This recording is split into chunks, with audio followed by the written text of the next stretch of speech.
like John Lennon. I can't do that.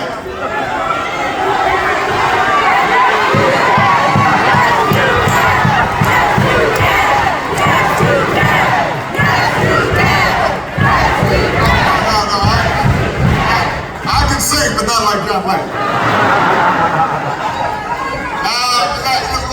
Let me say first of all, whenever I come to Vegas, the hardest part is getting my team to leave. Somebody's always late for the ride to the airport. They're looking a little ragged. Sometimes they're always a little late. But on videotape. The reason I'm here is simple. I'm here to ask you to vote. I'm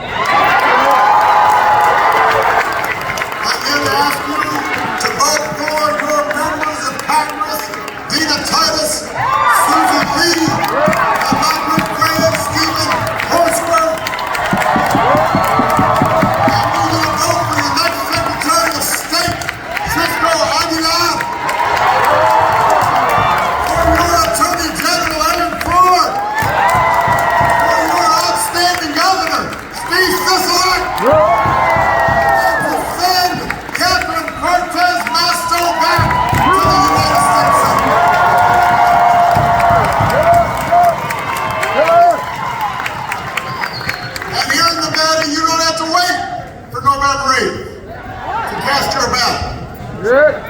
You can vote early in person through November 4th at any early vote location in your county. You can drop your mail ballot off there, or you can just drop it in the mail. And you can vote at any polling place in your county on November 8th. There is no excuse, people. And if you have any confusion, if you're not quite clear, you can just go to iwillvote.com/NV.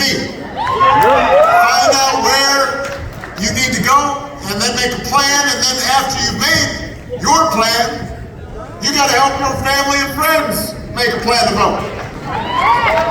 Because, they may want to vote, but, Cousin Pookie,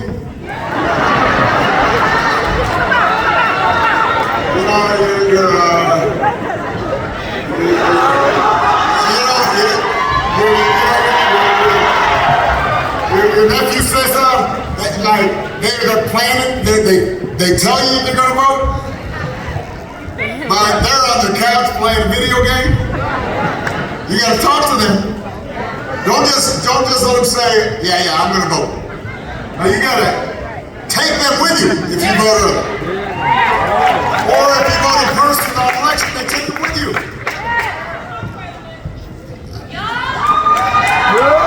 Because this election requires every single one of us to do our part. It's that important. Now, I think it's fair to say that this country has gone through some tough times these past few years. We have been through some stuff. We're just now coming off a historic pandemic that wreaked havoc on families, on schools, businesses, communities. Everybody was impacted, some more than others. A lot of folks lost people that they loved. Maybe some people in this room lost some people that they loved. And the pandemic also highlighted, in some cases made worse, problems we've been struggling with for years. An economy that works real well for folks right at the top, but not so well for ordinary people. Housing, I love you back, but I'm gonna make this point. Housing prices that are out of reach for too many people. Here in Nevada, you know that better than most. Communities where too many kids are out of school, then they're out of work, and then they're out of hope. Sometimes that leads them to violence or despair. And then you've got this erosion of just basic civility. and democratic norms. You got politicians who, instead of wanting to bring people together, do their best to stir up division and make us angry and afraid of one another. That part. All for their own advantage.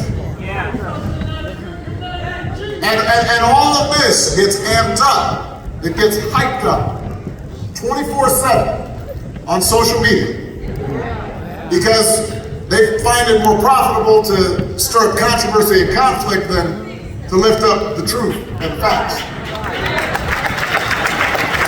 And we've been seeing recent examples of this. Look, a friend of mine, Mr. Paul Pelosi, was attacked viciously. Somebody broke into his home looking for his wife, Nancy Pelosi, the Speaker of the House. And thankfully, I spoke to Paul a couple days ago, and he's going to be okay.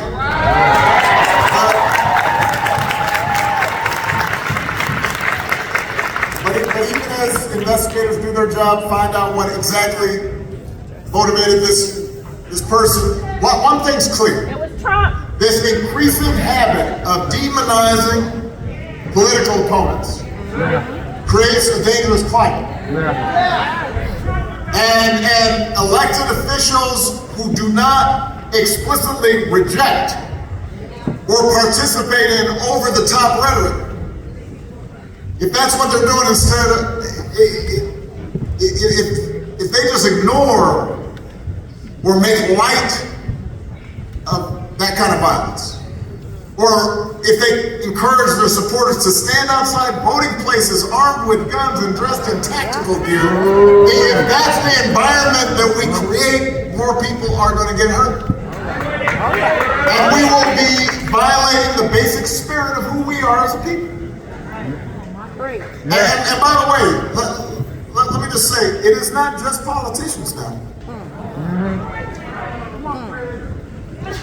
I mean, we've seen just in the last few weeks, whether it's out of malice or ignorance, celebrities just posting up vile anti-Semitic statements on the internet.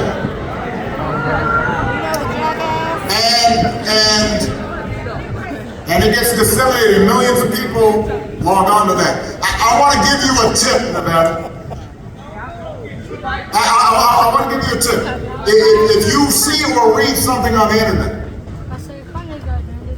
that says some people, certain kinds of people, whether it's white or black or immigrant or gay or Jew or Muslim, when you see something on the internet that says those people are the cause of your problems, that is a dangerous lie. Yeah.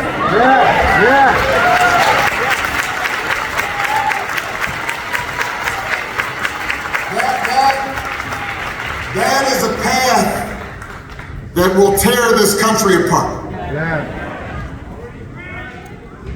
And so we have to reject that kind of thinking and that kind of rhetoric. And by the way, stop believing everything you read on the internet.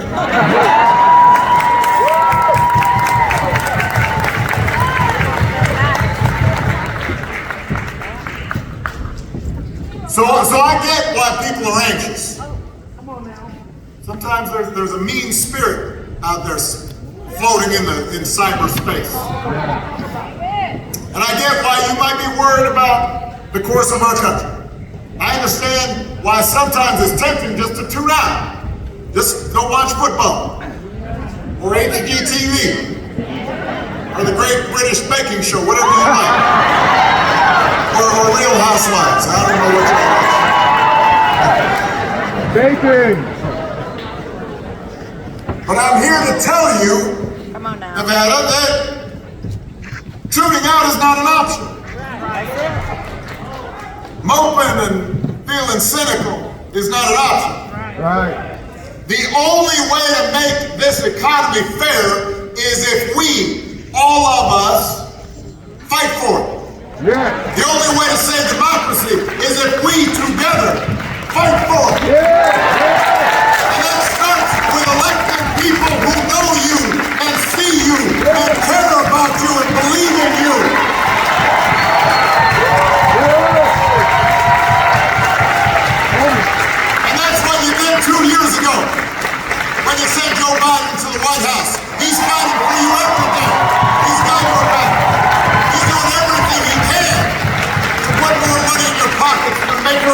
safer and to bring more good-paying jobs here to Nevada.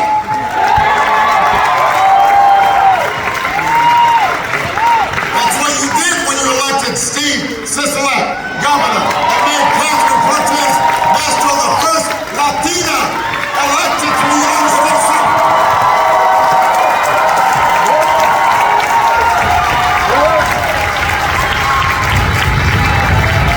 So now you need to do it again.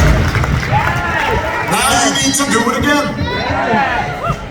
Because there may be a lot of issues at stake in this election, but the basic question that you should be asking yourself is who will fight for you?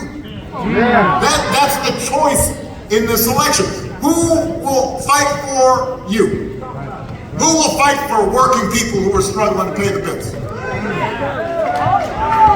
Listen, inflation's a real problem right now. And by the way, it's not just here in the United States, worldwide. It's one of the legacies of the pandemic. It wreaked havoc on supply and demand and supply chains. And then you have a war in Ukraine that sent energy prices through the roof. So you see gas prices going up, grocery prices going up. That takes a bite out of your paycheck. It's no joke, it hurts. The question, though, you should be asking is, who's going to actually try to do something about it? Come on now. That's right. Because if you watch these ads, Republicans, they talk about it a lot, but what's their answer exactly? What is their economic policy? No, they want to gut Social Security and Medicare, and then give their wealthy friends and big corporations more tax cuts. Because that's their answer to everything. I'm not joking. Literally, it does not matter what's going on. When inflation is low and unemployment is high, they want tax cuts. When it's the reverse, tax cuts. I was telling some folks from Michigan, if there was an asteroid headed towards Earth right now, they'd all get in the room and say, you know what you need? We got to cut taxes for the wealthy. That's going to solve it. Really? I mean, I guess it's simple to just have one answer to every economic problem. You know, it's like, I remember, you know, when I had a test in math, and sometimes I didn't study hard enough. I stayed up too late the night before. It'd be nice if you could just write down 8 for every answer. You just have the same answer over and over again. Except, you know what? That's the wrong answer. And the Republican policies, they're not going to help you. But that's why Democrats actually have plans to take on drug companies to lower prices, to get the oil industry to clean up its act, to pass laws to make housing more affordable, to make sure big corporations are creating jobs in Nevada instead of overseas. They've got a plan. That's the choice in this election. That's what it's about.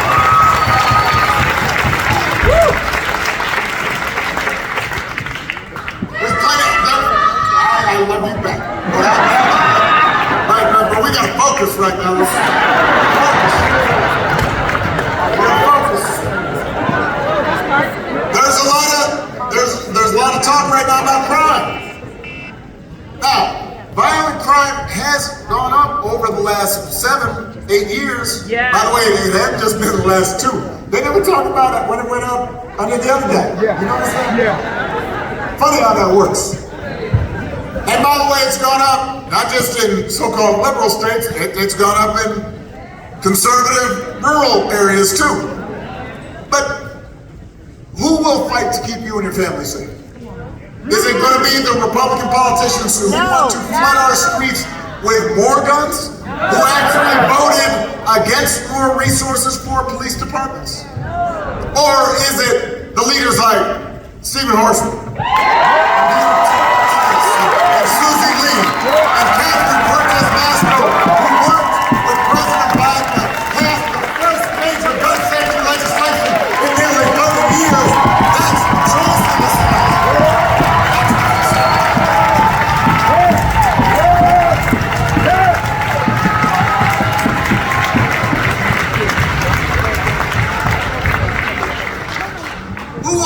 for your freedoms? Is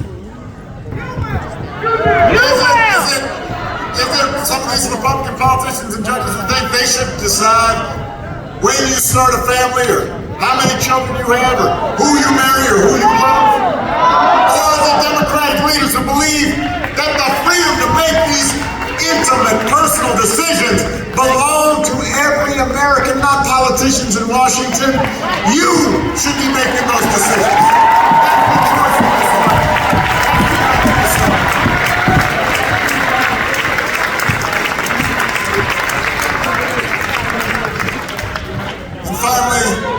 And finally, who is going to fight to make our democracy actually work for it? You know, Republican politicians, they promised it. I'm not making this up, they're quoted. If they get control of Congress, their big priority, their number one priority, they're going to spend the next 2 years investigating their political opponents. Some of them have said they're going to impeach President Biden. Now, they're not sure why. They're not sure what for yet, but apparently that's beside the point. Now let me ask you a question. How's that going to help you pay your bills? How's that going to build more affordable housing in Nevada? How's that going to lower gas prices? Is that going to help you, or do you stand a better chance with President Biden and Democratic leaders who work together, sometimes with Republicans, to pass an infrastructure bill that creates new jobs, who are making health care and prescription drugs more affordable, who make the single largest investment ever fighting against climate change? That is the toast in this election. But then you got politicians who seem like they will do anything and say anything to get power, and leaders who share our values, who want to make your life better, who want to move the country forward. And let me say this, Nevada. One of the difficult things about these kinds of rallies these days is sometimes this seems so partisan, as if it's just a Democrat-Republican thing. Look, my favorite president is a guy named Abe Lincoln. He helped found the Republican Party. It used to be that there were GOP members who championed progress in civil rights and rule of law. But these days, just about every Republican politician seems obsessed with two things: owning the lids and getting Donald Trump's approval. That's their agenda. They're not interested in actually solving problems. They're interested in making you angry and finding somebody to blame. Because they're hoping that way you don't notice they don't have an agenda. They don't have answers. I can tell you what Steve Sisolak is obsessed with. He may be too modest to talk about himself. Here's somebody who comes from a blue-collar family, raised 2 daughters as a single dad, started his own small business from scratch, and if that wasn't enough, also cares for his 96-year-old mother.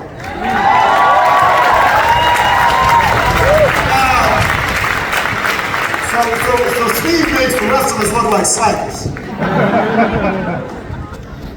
But you know what that tells you? It tells you that Steve knows what Nevadans are going through. It's why, as your governor, he expanded child care. That's why he worked to lower the health care costs and to give teachers their first raise in over a decade. He knows what it's like to struggle. He cares about folks who are trying to make ends meet. He wants to make a difference. Over the last few years, Steve has made a difference. Yeah. It's why Nevada's had one of the fastest economic recoveries in the country. But he knows we're not out of the woods yet, which is why he's investing in things like affordable housing. That's why you've seen him fight for you. Now, Steve's opponent, I don't know who he's fighting for. He claims he's not a politician. But let me tell you, he sure acts like the worst kind. He says different things to different audiences, trying to play both sides. Somebody asked him, was the election rigged? He says, well, there was a modicum of fraud, but not enough to change the outcome. All right, well, was Donald Trump a great president? No. He's in a debate. Wait, don't boo.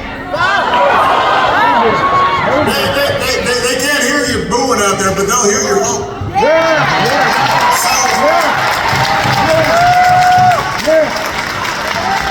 So in the debate, this guy says, oh, I wouldn't say great. But then, after the MAGA crowd got mad at him, puts out a statement saying, yes, by all measures, Trump was a great president. He says he would repeal Steve's executive order protecting women who come to Nevada to get an abortion. But then he changed his mind. The sheriff, he called for restricting high-capacity magazines. Sensible. But then as a candidate for governor, he thinks that the gun industry should decide. Now, here's something you need to know about anybody you're thinking about voting for. I'm a White Sox fan. No matter where I go, in good times or bad, I'm a White Sox fan, and they've been bad lately. But you know what, if Steve's opponent lived in Chicago, he'd be wearing a Sox cap on the south side, then he'd wear a Cubs cap on the north side, then maybe at a fundraiser he'd wear a Yankees cap. I mean, you don't need a governor who goes whichever way the wind blows. You need a leader like Steve who will tell you exactly what he thinks, what he believes. Because he understands the point of politics is not just to say whatever's going to get you elected, but to actually do what is right. That's the kind of person you need to support.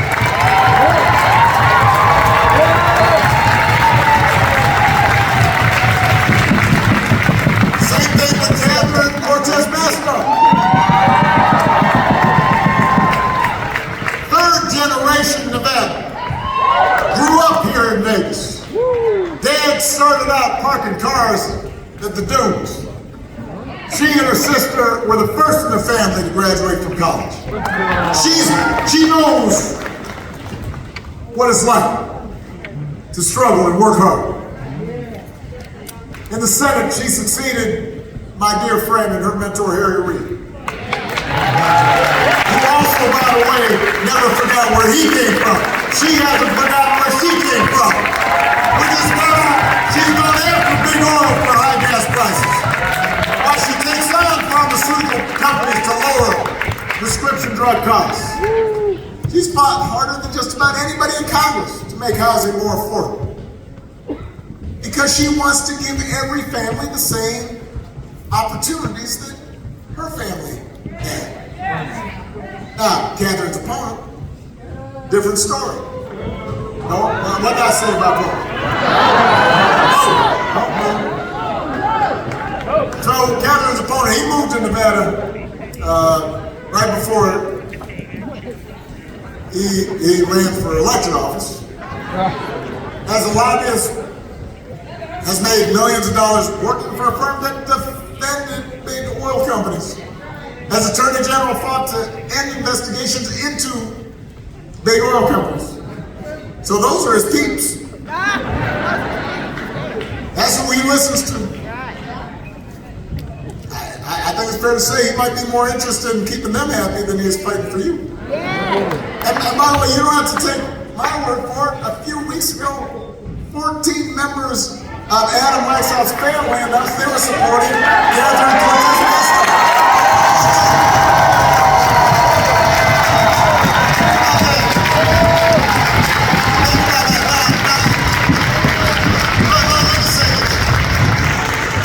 You know, we all might have a crazy uncle. You know, that kind of goes off the rails. But if you've got a full Thanksgiving dinner table, and they're all saying you don't belong in the U.S. Senate, when the people who know you best think their opponent would do a better job, that says something about you.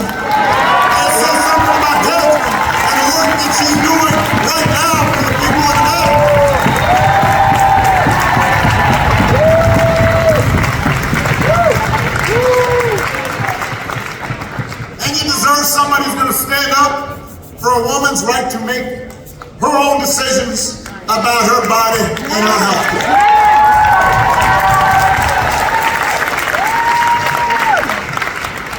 Listen, abortion's controversial in this country. Has been for a long time, and I genuinely believe there are good people of conscience who may differ from me on the issue. But we should all agree that women everywhere should be able to control what happens to their own bodies. It shouldn't be controversial to say that the most personal and healthier choices should be made by a woman and her doctor, not by a bunch of mostly male politicians. Which is why when the Supreme Court struck down Roe versus Wade, it was a wake-up call. Especially for a lot of young people, especially a lot of young women who maybe took Roe for granted. And it was a reminder that a politicized court can reinterpret what we thought was well-settled constitutional rights. We can go backwards. If Republicans take back the House and the Senate, we could be one presidential election away from a nationwide ban on access to abortion. And that might just be the beginning, because I taught constitutional law for 10 years. And I can tell you this, if a court does not believe that there is a zone of privacy that the government can't intrude in, that allows us to make certain decisions without government interference, then other freedoms that we take for granted may be at risk. And Justice Clarence Thomas already said as much. If there's no right to privacy, then same-sex marriage could be at risk. Almost every Republican in the House of Representatives voted against guaranteeing a right to use contraception. Think about that. If they take back power, there's no guaranteed birth control, couldn't be at risk. And so, when you hear Catherine's opponent call Roe versus Wade a joke, and the Supreme Court's decision to overturn Roe a historic victory, that may not be how most women in Nevada saw it. Right. Catherine has been a champion of women's health. If you send her back to Washington, she'll fight to make sure women here in Nevada always have access to the care that they need. That's what they're making this for.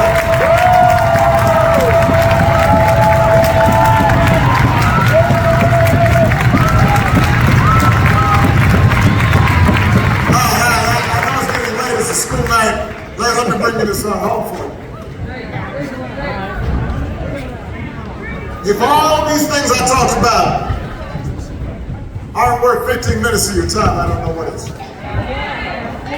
But just in case you do need one more reason to go vote, consider the fact that democracy is on the ballot.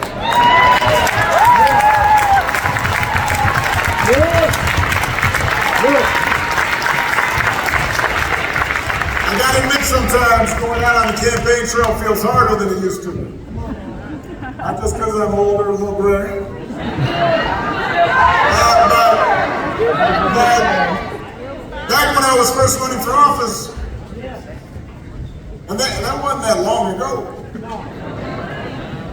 You know, people didn't always agree with me on everything. But we could at least talk to each other. Yeah. You know, I travel here in Nevada. I go up north. I go not just to Reno. I could go into like Elko.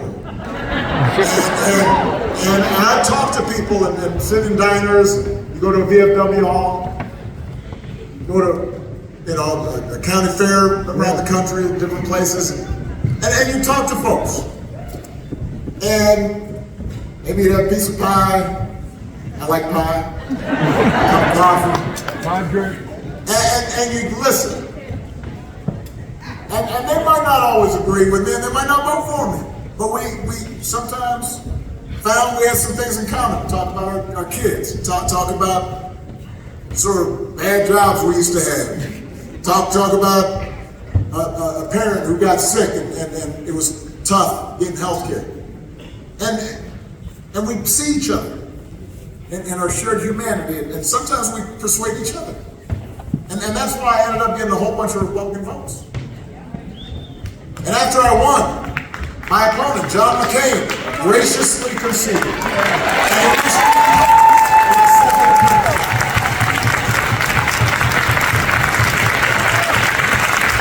Because we understood that we're competing, but we're also part of the same team, the same American team.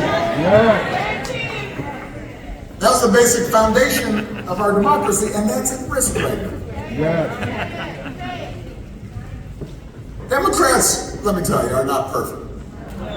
I'm the first one to admit. Because I wasn't perfect. Politicians, just like all of us, make mistakes. Are human. But right now, with a few notable exceptions who deserve credit, most Republican politicians, they're not even pretending that the rules apply to them. They seem to be willing to just make stuff up. And that's true here in Nevada, just like it is across the country. As the co-chair of Donald Trump's campaign in Nevada, Catherine's opponent helped to lead efforts to overturn the results of the last election. Don't vote. But he filed bogus lawsuits, pushed phony claims of voter fraud. So I think it's fair to say that if he loses this race, he's going to do it again. He has no actual evidence of election fraud because there's actually no widespread election fraud. But he's not going to let that stop him. He's going to look under every rock in the desert to try to find an excuse. Although if he wins, I'm guessing he'll be less concerned. All those votes will be legit. Funny how that works.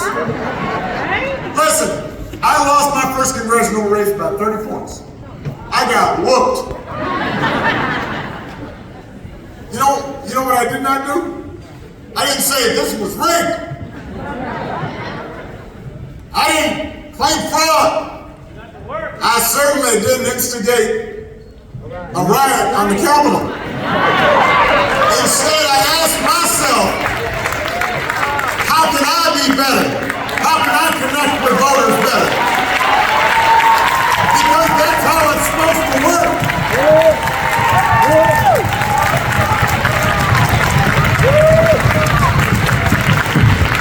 That's stuff we teach our kids, right?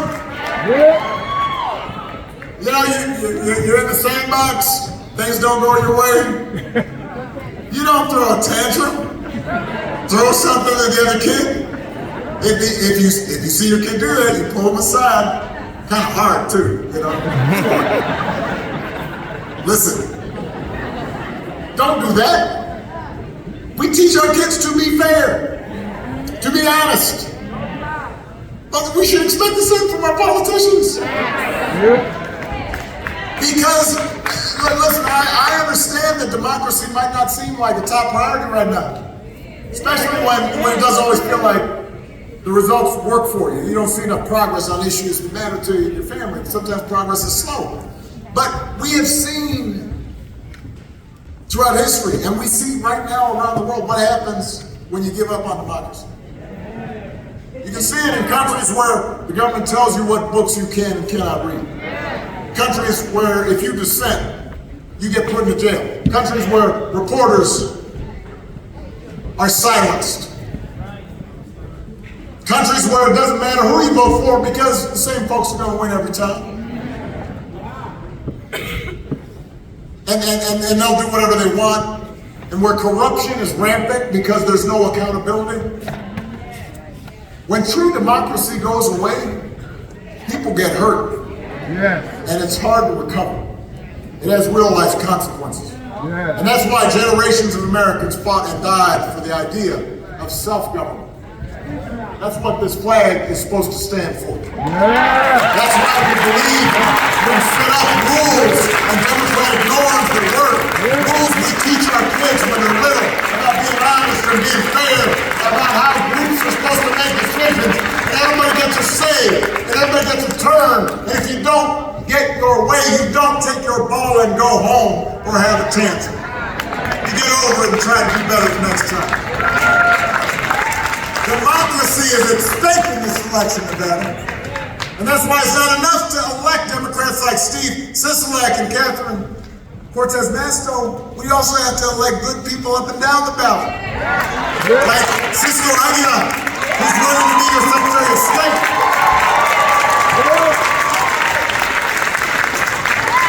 Nevada makes it easier to vote than many other states. You got early voting, you got universal mail-in voting, same-day voter registration. They don't just help Democrats, they make it easier for everybody to cast their ballot, no matter who you're voting for. Cisco's opponent wants to make it harder to vote. He's trying to one-up all the Republicans peddling lies about the 2020 election by saying that all elections in Nevada for the last 15 years have been fake. Really? The last 15 years, all of them. He's going around rural Nevada spreading lies about how you can't trust electronic voting machines. But apparently you can't trust an election denier to oversee volunteers hand counting ballots. That's not somebody you want in charge of your elections. It'd be like if the Raiders were playing the Chiefs. And you notice that instead of the refs who've been calling games for 20 years, somebody said, hey, how about that guy over there wearing the Chiefs gear, who's been tailgating for the last 3 hours, drinking some brews, and ranting about how the Chiefs actually beat the Bucks in the Super Bowl last year. They look impartial. Let's put them in charge. If you wouldn't do that for a football game, why would you do it for an election? Instead, what you need to do is vote for somebody like Cisco who believes that every vote should count. Full stop. Shouldn't be a radical idea, but it used to be a radical idea. That's why you gotta send Cisco into the Secretary of State's office to protect the integrity of our elections. Make sure your votes count.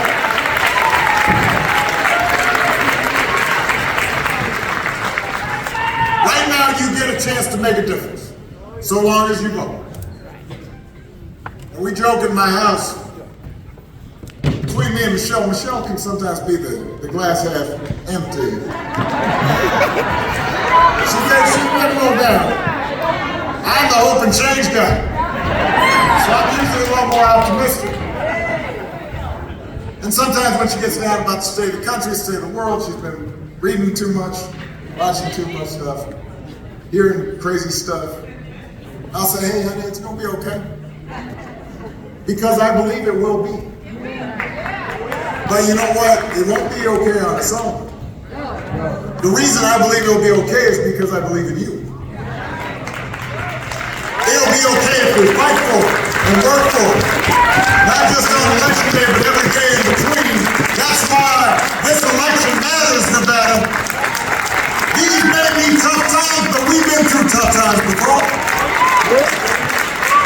We just have to resist the temptation to give up, to turn inward, to see politics as a zero-sum game where everything goes, and rules are broken. And the only way people like quote-unquote us win is if people like them lose. Remember what I said at the beginning. That is how we lose, when we turn on each other and make up stuff about each other. But if we come together, then I'm optimistic. Because even in our darkest moments, and there have been darker moments in this country before, we've always had more in common than our politics and sometimes our politicians suggest. Even when times are tough, what unites us, family, community, respect, dignity, hard work, honesty. What unites us has always been stronger than what divides us. There have been certain values that bind us together as citizens. No matter who we are, no matter where we come from, no matter what we look like, no matter who we love, that's the promise of America. That's what this stands for. That's what we are. And in this election, you have a chance to vote for leaders like Stephen Horsford and Dina Titus, and Sylvia Lee and Aaron Ford and Cisco Aguilar and Steve Sisolak and Catherine Cortez Masto, who believe in that flag and believe in those values and will fight for a big, inclusive, hopeful, forward-looking America that we all believe in.